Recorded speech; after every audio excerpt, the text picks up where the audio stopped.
بسم اللہ والصلاة والسلام علی من لا نبی بعدہ اما بعد فاعوذ باللہ السمیع العلیم من الشیطان الرجیم بسم اللہ الرحمن الرحیم ما کان محمد ابا احد من رجالکم ولکن رسول اللہ وخاتم النبیین صدق اللہ العظیم۔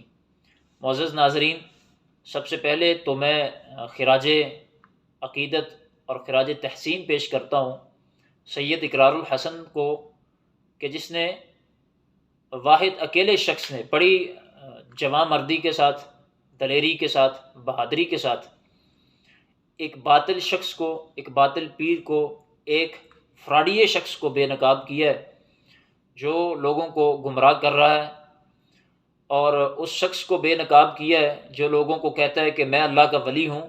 وہ اپنی شف کے ذریعے لوگوں کو دم درود کرتا ہے اور کہتا ہے کہ میں ایسے مریض ٹھیک کر دیتا ہوں جو کرسی پہ آئیں تو وہ اٹھ کے چلنے لگ جاتے ہیں۔ اس قسم کی جو وہ باتیں کرتا ہے، حالانکہ یہ سب کچھ جھوٹ ہے، دھوکہ ہے، فراڈ ہے، آنکھوں کا دھوکہ ہے، یہ نظروں کا دھوکہ ہے، جس کو اقرار الحسن بھائی نے آپ لوگوں کے سامنے بالکل واضح کر دی ہے۔ انہوں نے آنکھوں سے موتی بھی نکالے اور انہوں نے منہ سے کیلیں بھی نکالی اور باطل خطیب سے زیادہ نکالی ہیں، اور آپ کو بتا دیا ہے کہ یہ کوئی کرامت نہیں ہے بلکہ یہ نظروں کا دھوکہ ہے۔ تو سب سے پہلے تو میں آپ کے سامنے کچھ پوائنٹ رکھتا ہوں جس کو دیکھ کر آپ کو اس سارے معاملے کی بات سمجھ میں انشاءاللہ آئے گی۔ یہ تقریباً 2 گھنٹے کی ویڈیو باطل خطیب صاحب کے چینل پہ بھی پڑی ہے اور اقرار الحسن کے چینل پہ بھی موجود ہے۔ اس ویڈیو میں جو ہوا اس کا خلاصہ آپ کے سامنے رکھتا ہوں تاکہ بات سمجھنے میں آسانی ہو سکے۔ اقرار الحسن بھائی نے صرف ایک ہی مطالبہ کرتے ہوئے آپ کو اس ویڈیو میں نظر آئیں گے کہ وہ کہتے ہیں کہ آپ قرآن پاک کی 2 آیات سنا دیں، قرآن پاک کی 1 سورت سنا دیں، احادیث کوئی سنا دیں، 2 احادیث سنا دیں ختم نبوت پر اور 2 قرآن کی آیات سنا دیں ختم نبوت پر۔ لیکن باطل خطیب، فراڈیا رانگ نمبر خطیب جو ہے وہ نہیں سنا سکا۔ آپ ویڈیو اٹھا کے دیکھیں گے تو وہ جب بھی اقرار بھائی نے یہ مطالبہ کیا کہ آپ قرآن کی آیت سنائیں تو وہ یہی کہتا رہا کہ میں سناتا ہوں، میں سناتا ہوں، میں سناتا ہوں کی رٹ ہی اس نے لگائی ہے، اس کے علاوہ اور اس نے کچھ بھی نہیں کیا۔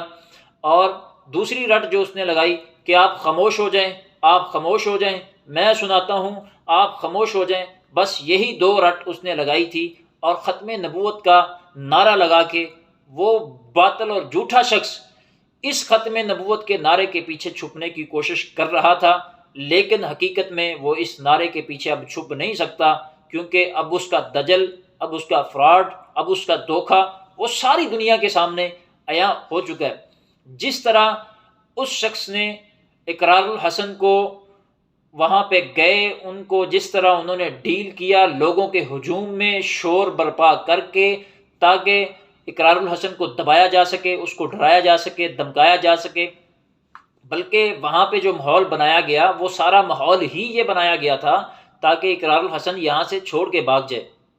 لیکن اس کی جرت کو سلام ہے کہ وہ اکیلا بندہ وہاں پہ کھڑا رہا اور ڈٹا رہا، ڈٹ کے اس نے مقابلہ کیا ان کا، اور وہ یہی مطالبہ کرتا رہا کہ 1 آیت 1 حدیث، 2 آیت 2 حدیث سنا دیں، لیکن وہ نہیں سنا سکے۔ وہ ہر بار یہی کہتے نظر آئے کہ میں سناتا ہوں، میں سناتا ہوں، میں سناتا ہوں، لیکن وہ نہیں سنا سکے۔ اللہ کا ولی ایسا نہیں ہوتا کہ جس کی شکل و صورت جو ہے وہ نبی علیہ الصلوۃ والسلام کے طور طریقے کے مطابق نہ ہو۔ رسول اللہ صلی اللہ علیہ وسلم نے فرمایا کہ داڑھی کو معاف کر دو، اور جو شخص داڑھی کو قتل کرے کیا وہ اللہ کا ولی ہو سکتا ہے؟ اور جس شخص کو قرآن کی 1 سورت نہیں آتی، قرآن پاک کی وہ 1 آیت پڑھنے کے قابل نہیں ہے، کیا وہ اللہ کا ولی ہو سکتا ہے؟ آپ ہی بتائیں۔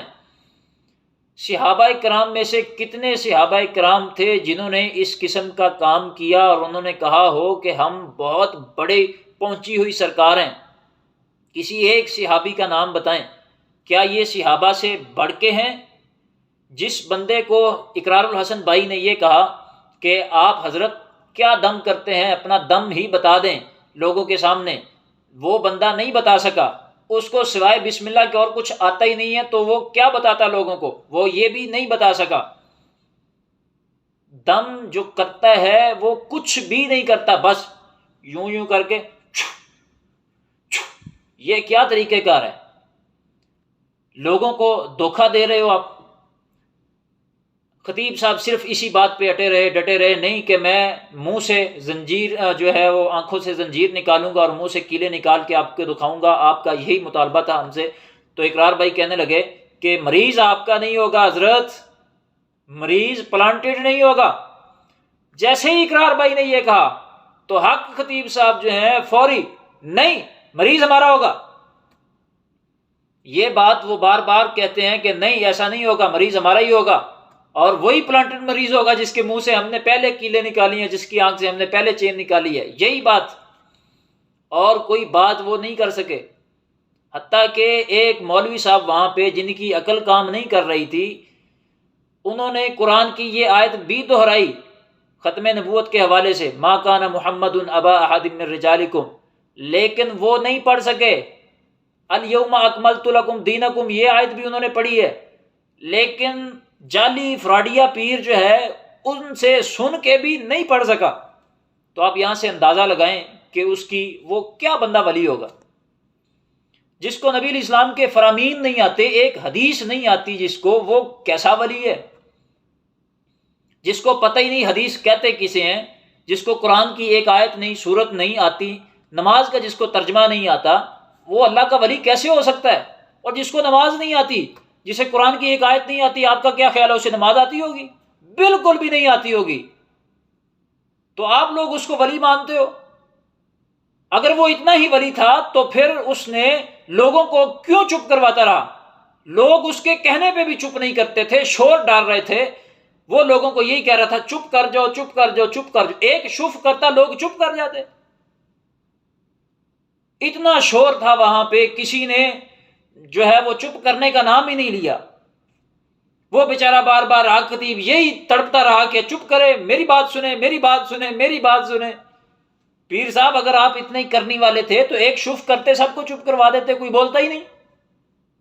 لیکن نہیں، آپ کے پاس کوئی ایسی پاور نہیں ہے، کوئی کرامات نہیں ہے آپ کے پاس۔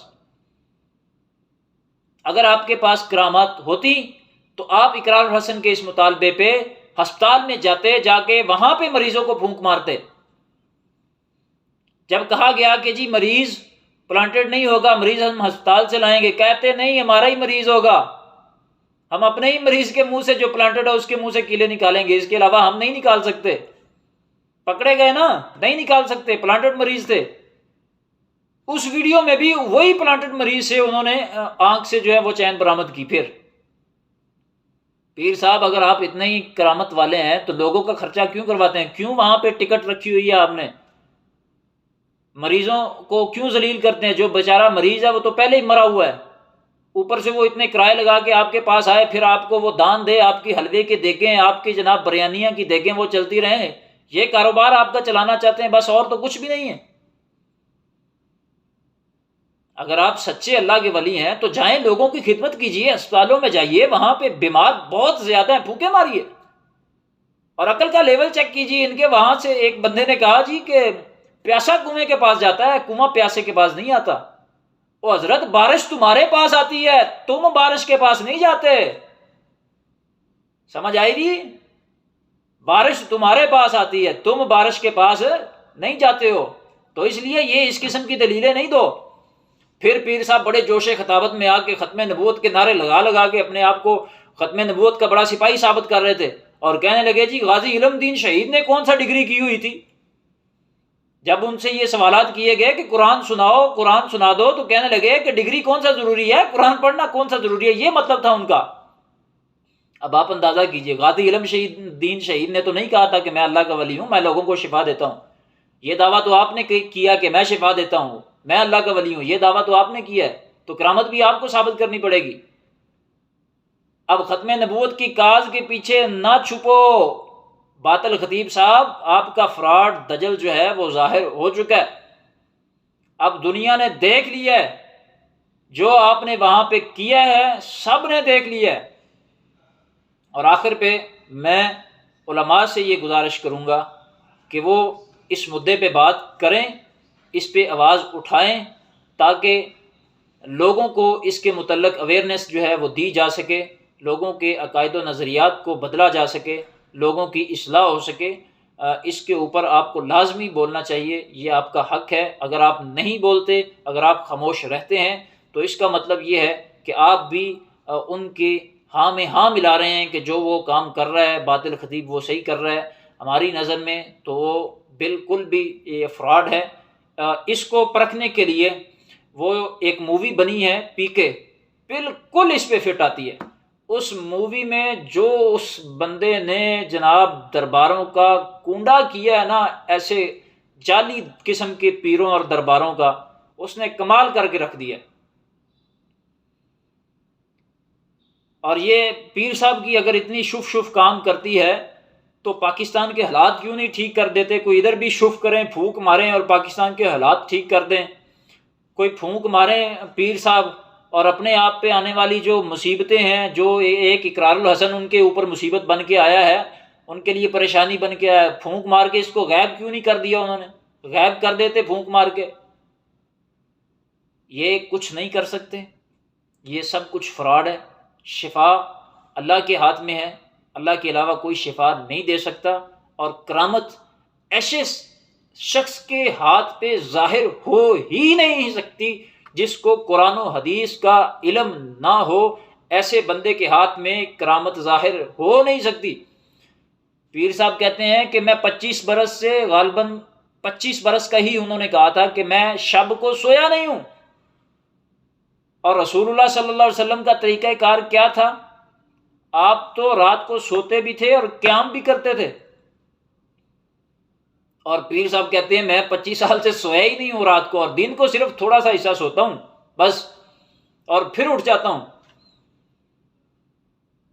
جن کو پتہ ہی نہیں ہے دین ہے کیا، اسلام ہے کیا، بس وہ ختم نبوت کا نعرہ لگا کے لوگوں کو مشتعل کر کے اس کے پیچھے چھپنے کی کوشش کر رہے ہیں۔